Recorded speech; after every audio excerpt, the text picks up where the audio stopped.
All right, ladies and gentlemen of the YouTube citizens, y'all know who this is. This is your boy Dashy True Inferno.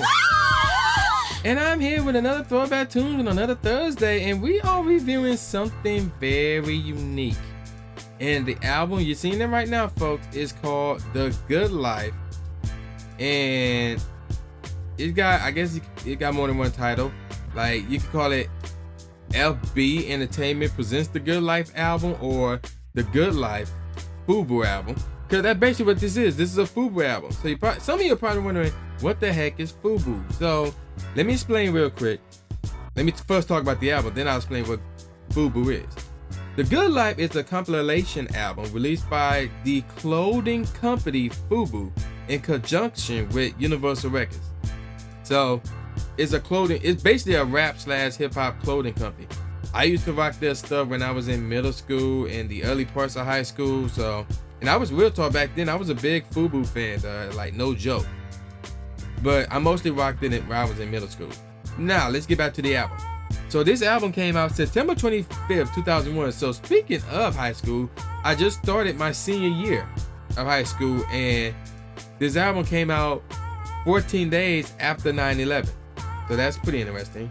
Now, this album consists of a blend of contemporary R&B and rap songs. They said hip hop. There's nothing hip hop on this album. It's just rap and contemporary R&B. The Goodlife peaked at 52 on the Billboard 200 and number 9 on the top R&B / hip hop albums charts. Fubu partner Carl Brown served as president of Fubu Records and executive producer of the album. So that's pretty interesting to know. Now, this album really have 3 singles, but we'll get more on that later. But here's a little bit of a backstory in regards to this album. The album was mentioned by Fubu CEO Damon John on an episode of ABC's Shark Tank. John said that he was in the hole for $6 million on the album, but one of the hit singles, I ain't gonna say what it is yet, ended up earning $100 million through clothing. So that's pretty interesting. Now then, with that out the way, let's look at the charts. Fortunately, I don't think this album got any certifications or anything like that. I mentioned the charts. I mentioned the charts already. So when I said let's go for the charts, I meant to say let's go through the album. And did I mention it was number 6 on the hot rap singles? I'm not sure if I did or not. I just did now. So yeah, that's what I'm at. So there's 19 tracks, and out of those 19, 4 of them are skits. And let me double check that, because I was double checking it and triple checking it, quadruple checking it. Say that 5 times fast. And I got 4. So 1, 2, 3, and 4. Yeah, so there's 4 of them, meaning 15 of these songs are all actual songs. So I can give you a top 5, not a top 3. So the first track is called Intro, followed by Goodlife, the same name as the album. That one was performed by Nate Dogg, and 54 Platoon. Then we got the third track, which is called Ride, which was done by END, obviously stand for End. And then of course we got one of the 3 singles, Fatty Girl. Some of you should know that one. So that one was performed by Ludacris, LL Cool J, and Keith Murray. We'll get more of that later. The next song is another single off this album. I believe this is the 3rd single off this album, called Lights, Camera, Action by Mr. Cheeks. That had a music video as well. Not much info on that one though. The next song is called Playing the Game by JS. And then we got Cool by Amazing without the G. Next up is track number 8. Oh my gosh, 50 Niggas Deep. So there's no S, it's a Z at the end of niggas. And that's the 2nd single. I want to say it had a music video. I want to say it did. I didn't see it, but I wasn't really looking.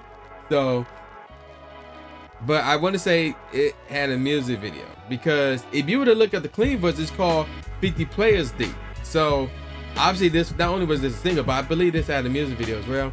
Then we get to another skit called Nasty, which is an interlude. It says so in parentheses. Next up is, and 50 Niggas Deep was performed by Drunken Master and Lola Damone, or Damone. Then we get to track number 10, since I already talked about track number 9, which is called Girl You Nasty, which is performed by TL.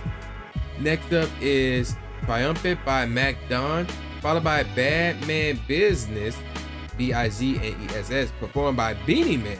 Next up is Video, performed by Indian RE and Supercat. Y'all should know that one as well. Next up is Who's in the House, performed by Eric Sherman and, how you pronounce this? Fendi? Yeah, P-H-E-N-D-I. And then we get another skit called Ghetto Girl, the interlude. Interludes in parentheses, followed by the actual song, which is called Ghetto Girl. That one was performed by Joe. Next up is Set It Off, performed by Dawn Robinson. And then the last song off this album is called All of the Things, performed by Connie McKendrick. And then of course we got the outro. And that's it. Now, like I said, there's no further information on 50 Niggas Deep on video for some odd reason, and Lights Camera Action, but there is additional information on Fatty Go. So let's get to that. So basically, this single dropped December 4th, 2001, basically 3 months or a little under 3 months after the album dropped. So the song was produced by Trackmasters. It was released as the lead single off the album. The music video was directed by Hype Williams. The song became a minor hit on the Billboard Hot 100, peaking at number 87.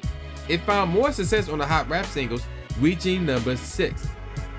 And let's see, it was also 32nd on the Billboard Hot R&B / hip hop singles and tracks. So yeah, that's it with that. And it feels like I'm about to sneeze, but nothing's coming out. I hate that feeling. That is like a terrible feeling. Now, with that out of the way, let's get on to my favorite tracks off the album from worst to first. So basically, Goodlife is the worst track off this album. The beat was not good at all, man.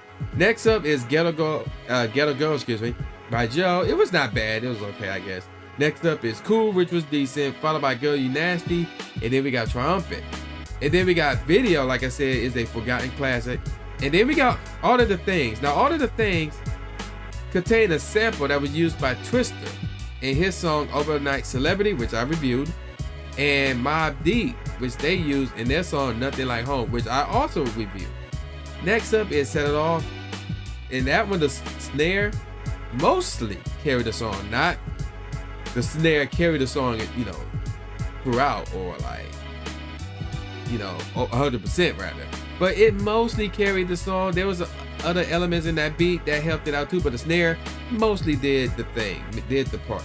Next up is Bad Man Business, which was very cool, despite it's a Beanie Man's track, but don't sleep on Beanie Man. That's a very cool track right there. And then we got Lights Camera Action by Mr. Cheeks, an underrated classic right there. Now, let me give you guys my top 5 songs off this album. 5th best song off this album is Ride, done by E&D.